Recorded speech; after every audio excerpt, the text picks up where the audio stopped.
খুব সুন্দর একটা গন্ধ বেরিয়েছে। দেখুন এখনো আটা পড়ছে, এটা কিন্তু কেনা নয়। কেমন হয় যা খুব সুন্দর, ভালো লাগছে। কথা বলতে পারছিস না? নমস্কার প্রিয় বন্ধুরা, সবাই কেমন আছেন? আমি দেবলীনা, আমার ছোট্ট একটি ব্লগে আপনাদের সকলকে স্বাগত জানাই। আজ নিয়ে এসেছি একটি রেসিপি ব্লগ। চলুন দেখি কি রেসিপি। এটা কি ডিম ভাজছি বলুন তো, ভালো করে দেখুন। এই দেখুন, এটা কিন্তু মাছের ডিম, আর এই ডিমটা কিন্তু আমাদের বাড়ির পুকুরের মাছের ডিম। আমি এইভাবে ভাজছি। এতে একটুখানি পেঁয়াজ দিয়েছি, আর সামান্য একটু বেসন দিয়েছি, যত সামান্য একটু নুন আর হলুদ দিয়েছি। এই দেখুন পুরোটাই ঢেলে দিয়েছি। তারপরে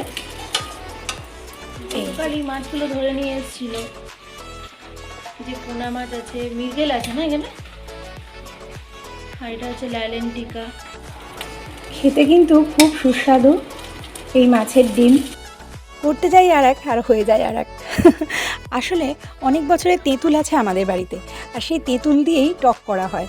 তা সে কাঁকড়ার টক হোক বা ইলিশ মাছের টক হোক, তো এই তেঁতুলটাই ব্যবহার করা হয়। আর আজকের কি হবে সেটা নিয়ে হঠাৎ করেই আমি বলেছিলাম আম দিয়ে করলে কেমন হয়। আর এইটা আমি একবার বলেছি, আর ছেলের মাথায় ঢুকে গেছে যে এবারে আম পাড়তে যাব। সেদিনকে আমাদের কিন্তু আম পড়েনি, তো যথারীতি যেটা হলো আর কি, ও সোজা চলে গেল একদম আমাদের পুকুর পাড়ে। আর ও যে আম গাছটা দেখছেন, এটা অ্যাকচুয়ালি আম্রপালি আম।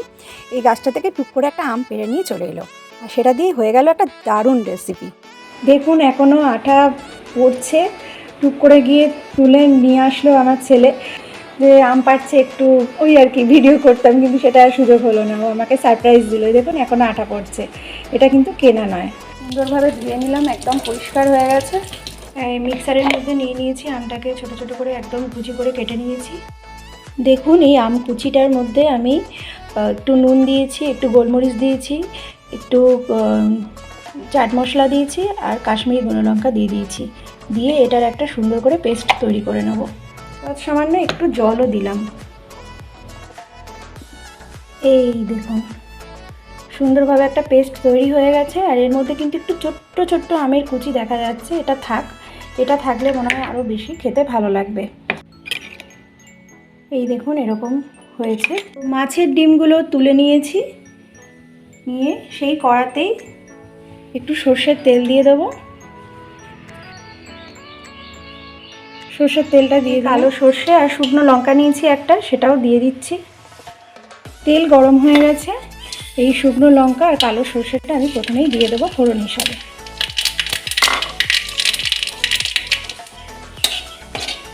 এটা থেকে একটা সুন্দর গন্ধ বেরোবে। তারপর এর মধ্যে দিয়ে দেবো যে আমের পেস্টটা।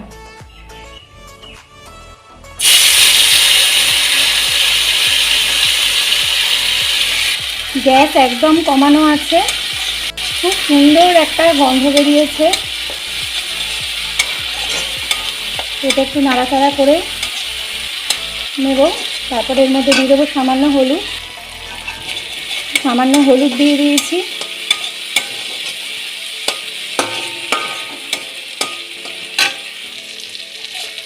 দেখুন এখানে কিন্তু তেল একদম ছেড়ে গেছে। এরপরে এর মধ্যে আমি দিয়ে দেবো চিনিটা। এখানে আমি প্রায় 1 কাপের মতো চিনি নিয়েছি। চিনিটা দিয়ে দিলাম, দিয়ে আবার ভালো করে একটু এটা মিশিয়ে নেব।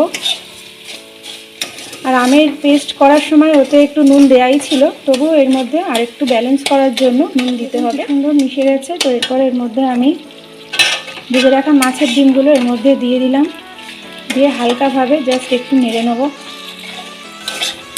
আপনারা চাইলে মাছের ডিমের টক তেঁতুল দিয়েও করতে পারেন। আমি সারা বছর তেঁতুল দিয়েই করি, তো এখন যেহেতু মানে আমের সিজন, ওই জন্য আম দিয়ে করছি। আর গাছেও যেহেতু মানে কাঁচা আম আছে, তো এই জলটা দিয়ে দিলাম। মিশ্রণের যে বাকি অংশটা ছিল, তো সেইটা আমি একটু সামান্য জল দিয়ে গুলে এই রান্নায় দিয়ে দিলাম। দেখুন দারুণ সুন্দর একটা কালার এসছে, খুব সুন্দর গন্ধও ছাড়ছে। এখন নুন দেওয়া হয়ে গেছে আর বেশ ফুটতেও আরম্ভ করেছে। আর একটু জল আমি দিয়ে দেবো, এটা যেটা সামান্য এখন একটু গায়ে লেগেছিল সেটাই দিয়ে দিলাম। এবার এটা 5 মিনিট মতো একটু ফুটলে গ্যাস মানে মিডিয়াম ফ্লেমে রেখে ফোটাতে হবে। তারপরে এটাকে ঢেলে নেব। দেখুন কালারটা খুব সুন্দর এসছে আর এই জিনিসটা হয়েও গেছে। আমি যেহেতু মাছের ডিমগুলো একটু পাতলা করে ভেজেছি, তো সেই জন্য এটা খুব তাড়াতাড়ি হয়েও গেল, বেশিক্ষণ সময়ও লাগলো না। আপনারা চেষ্টা করবেন যে মাছের ডিমটা একটু পাতলা করে ভাজতে। আর এখানে আমি একটা কড়া বসিয়ে দিয়েছি, কড়াটাও গরম হয়ে গেছে। এর মধ্যে আমি একটু পাঁচফোড়ন দিয়ে দেবো, একটু পাঁচফোড়ন দিয়ে দিলাম। আর একটা শুকনো লঙ্কা হাফ করে ছোট করে দিয়ে দিলাম। যেহেতু ওখানে শুকনো লঙ্কা দেয়া আছে, গুঁড়ো লঙ্কাও দেয়া আছে, আর সেহেতু আমি আর এখানে বেশি শুকনো লঙ্কা দিলাম না, কারণ ছেলেও খাবে। আপনারা চাইলে এখানে ভালো করে শুকনো লঙ্কা দিতে পারেন, একটু ঝাল ঝাল টকটক ভালো লাগবে। তো চলুন দেখা যাক কীরম হয়। তো এটা গরম হয়ে গেছে, এটাকে নামিয়ে নেব। এখানে এটা গুঁড়ো করে নিয়েছি। এখানে রেডি মাছের ডিমের টক। এর ওপরে আমি শুকনো লঙ্কা আর পাঁচফোড়নের গুঁড়োটা দিয়ে দিলাম।